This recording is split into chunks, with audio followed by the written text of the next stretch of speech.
Your battery is dead. We made contact with Cardiff Airport Wells. Your people directed us. There is WHO research facility nearby, but they are not sure it's still operational. This is location. We make it.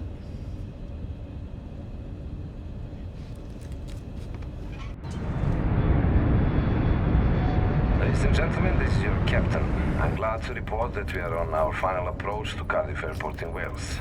All European airports are under lockdown, but we have been given priority status and cleared for landing. We will be allowed to disembark.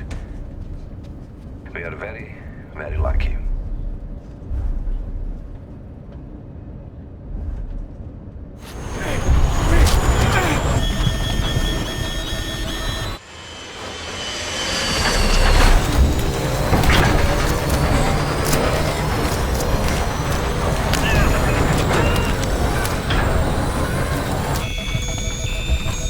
Prepare for impact.